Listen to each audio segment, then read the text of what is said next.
अस्सलाम वालेकुम dear students, कैसे हैं आप सब लोग। उम्मीद करती हूँ कि आप सब लोग खैरियत से होंगे। आज हमारा चैप्टर नंबर 3 डायनामिक्स 1 के न्यूमेरिकल प्रॉब्लम्स हैं। फर्स्ट न्यूमेरिकल प्रॉब्लम में हमारे पास a boy is holding a मेज बुक ऑफ मेज 2 kg। हमारे पास एक बंदा है, एक लड़का है, उसने बुक को हाथ में पकड़ा हुआ है और उसका मैस है 2 kg। How much force is he applying on the book. हमने ये बताना है कि अगर उस बुक का मैस 2 kg है और वो बुक रेस्ट में उसने हाथ में पकड़ी हुई है तो वो उसके ऊपर कितनी फोर्स लगा रहा है, F1 when book is at rest. दूसरी बात वो ये कह रहा है कि अगर वो उसको एक्सेलरेट करे 3 मीटर पर सेकंड स्क्वायर की एक्सेलरेशन प्रोड्यूस करे उसमें, तो तब वो उसके ऊपर कितनी फोर्स लगाएगा और फिर टोटल फोर्स कितनी हो जाएगी। ठीक है, तो पहला केस है हमारे पास जब हमारे पास बुक क्या होगी, रेस्ट पे होगी। ठीक है, रेस्ट पे होने का ये मतलब है कि इस केस में हमारे पास उसने हाथ में पकड़ी हुई है, तो तब उसके ऊपर जो फोर्स लग रही है वो फोर्स ऑफ ग्रेविटी लग रही है और एक उस बंदे ने होल्ड किया हुआ है। तो F is equals to mg, ये फार्मूला यूज करेंगे। मैस उसका था हमारे पास 2 और g की वैल्यू 9.8, इनको मल्टीप्लाई किया तो हमारे पास आ गया 19.6 न्यूटन। सेकंड केस के जब एक्सेलरेशन प्रोड्यूस हो रही है बुक में, बुक की स्पीड चेंज हो रही है, बुक मूव कर रही है, बंदा उसके ऊपर फोर्स लगा के बुक को मूव करा रहा है, तो तब हम यूज करेंगे F is equals to ma। Mass उसका 2 kg, एक्सेलरेशन 3 मीटर पर सेकंड स्क्वायर की, हमारे पास F2 आ गई 6 न्यूटन। हमारे पास उसने पूछा है कि टोटल फोर्स अब वो कितनी लगाएगा, how much should he apply total force on the book. So total force के लिए हम F1 प्लस F2 को प्लस करेंगे, so we got 25.6 newton here. ठीक है, उसके बाद let's move towards the next problem. हमारे पास यहाँ पे प्रॉब्लम नंबर 2 है और प्रॉब्लम नंबर 2 है a girl of math 30 kg। एक लड़की है जिसका मैथ है हमारे पास कितना, 30 kg, और वो 4 मीटर पर सेकंड की वेलोसिटी के साथ मूव कर रही है। फाइंड हर मोमेंटम, P हमने फाइंड करना है। सिंपली मोमेंटम का फार्मूला होता है P is equals to mv। Mass हमारे पास 30 kg है, वेलोसिटी 4 मीटर पर सेकंड है, दोनों को मल्टीप्लाई किया तो हमारे पास मोमेंटम आ गया 120 kg मीटर पर सेकंड। kg मास की यूनिट और मीटर पर सेकंड वेलोसिटी की यूनिट है हमारे पास। ठीक है, उसके बाद let's move towards the problem number 3। ठीक है, प्रॉब्लम नंबर 3 क्या है हमारे पास जी, प्रॉब्लम नंबर 3 है a 2 kg steel ball is moving with the velocity of 15 meter पर सेकंड। एक 2 kg का स्टील बॉल है जिसकी स्टार्टिंग वेलोसिटी है 15 मीटर पर सेकंड। वो सैंड, बल्क ऑफ सैंड के साथ, it hits with bulk of sand, वो बल्क ऑफ सैंड के साथ जाके हिट करता है, come to rest in 0.2 second. Finally वो रेस्ट पे आ गया, मतलब फाइनल वेलोसिटी 0 है और कितने सेकंड्स में रेस्ट पे आया, 0.2 सेकंड्स में। तो आप बताएं find force applied by sand, तो सैंड उसके ऊपर कितनी फोर्स लगा रही है। अब आप देखो जब वो जाके सैंड को हिट करता है तो बेसिकली उसका मोमेंटम चेंज होता है। तो हमारे पास न्यूटन का second law in terms of momentum होता है कि force is equals to rate of change of momentum, change in momentum divided by time. Change in momentum हम कैसे निकालते हैं, final momentum minus starting momentum divided by time. Final momentum होता है mvf, mass और final velocity, minus initial momentum mass और starting velocity divided by time.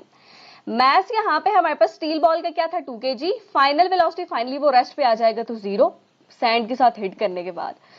Mess इसका again 2 kg और पहले वो 15 मीटर पर सेकंड की वेलोसिटी के साथ मूव कर रहा था और टाइम उसने कहा कि 0.2 सेकंड के बाद वो रेस्ट में आएगा। ठीक है, यहाँ पे 2 को 0 से मल्टीप्लाई करें we got 0, minus 15 multiply by 2 we got 30, 0 minus 30 minus 30 minus 30 को आप डिवाइडेड बाय 0.2 करें तो हमारे पास आ जाएगा माइनस 150 न्यूटन।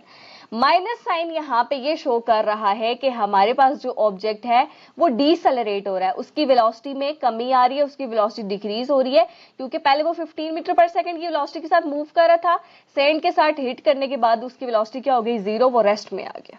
ठीक है, तो डीसेलरेशन हुई है यहाँ पे, नेगेटिव एक्सेलरेशन। नंबर 4 है हमारे पास 100 grams bullet is fired from 5 kg gun.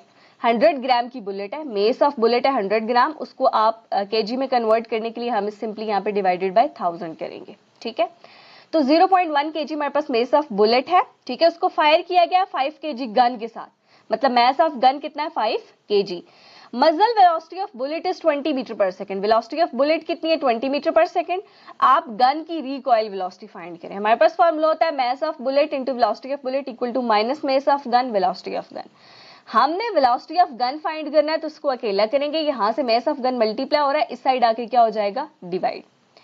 अब मैस ऑफ गन है हमारे पास 0.1 kg, velocity of mess of bullet और वेलोसिटी ऑफ बुलेट है 20 divided by mess of gun है 5, इन दोनों को मल्टीप्लाई करके डिवाइड करेंगे तो 0.4 मीटर्स पर सेकंड। यहाँ पे माइनस साइन ये शो कर रहा है कि बुलेट अगर हमारे पास फॉरवर्ड डायरेक्शन में मूव करेगी तो गन उसके रिएक्शन में बैकवर्ड मूव करेगी, कि वेलोसिटी की डायरेक्शन क्या है, यहाँ पे हमारे पास ऑपोजिट है. This is what the negative sign is showing here. Okay, next and the last problem is problem number 5. A robotic car of 15 kg is moving with 25 metre पर सेकेंड. हमारे पास एक रोबोटिक कार है जिसका मास है 15 kg और वो शू पे 25 metre पर सेकेंड की वेलोसिटी के साथ मूव करी है. Brakes are applied to stop it. Brakes apply की ताकि वो स्टॉप हो जाए, तो फाइनल वेलोसिटी उसकी क्या हो गई, 0. Brakes apply constant force of 50 newton. Brakes ने कितनी फोर्स अप्लाई की है, 50 न्यूटन की फोर्स लगाई है. How long does the car take to stop. अब कार कितना टाइम लगाएगी स्टॉप होने के लिए. ठीक है, हमारे पास फार्मूला है F is equals to change in momentum divided by time. Change in momentum हम कैसे निकालते हैं, PF final momentum minus initial momentum divided by time. Final momentum MVF, initial momentum MVI. अब फोर्स यहाँ पे थी, टाइम यहाँ पे था, हमने टाइम फाइंड करना है तो इसको इंटरचेंज कर लेंगे. T यहाँ आ जाएगा और फोर्स यहाँ आ जाएगी. अब हमारे पास टाइम का फार्मूला आ गया MVF, मैस हमारे पास 15, final velocity 0, minus MVI mass 15 और इनिशियल वेलोसिटी हमारे पास क्या 25, और फोर्स कितनी अप्लाई हो रही है 50 Newton. 15 multiply bye 0 0 minus 15 multiply bye 25 करेंगे तो 375. 0 माइनस 375 करेंगे तो माइनस 375 डिवाइडेड बाय 50. जब डिवाइड करेंगे तो 7.5 न्यूटन. माइनस साइन हम यहाँ टाइम के साथ नहीं लगाते, टाइम कभी भी नेगेटिव नहीं हो सकता. नेगेटिव साइन यहाँ पे सिर्फ और सिर्फ ये शो करेगा कि कार की वेलोसिटी डिक्रीज हो रही है, और वो हमें नजर आ रहा है. पहले वो 25 मीटर पर सेकंड की वेलोसिटी के साथ मूव करी थी, ब्रेक अप्लाई हुई, रेस्ट में आ गई, 0 हो गई. सो डीसेलरेशन, नेगेटिव एक्सेलरेशन है. ठीक है, तो आई होप प्रॉब्लम्स हमारे कंप्लीट हो गए हैं, तो आपको क्लियर भी हो गए होंगे. अगर स्टिल कोई क्वेश्चन हो तो आप कमेंट बॉक्स में पूछ सकते हैं. Thank you, Allah Hafiz.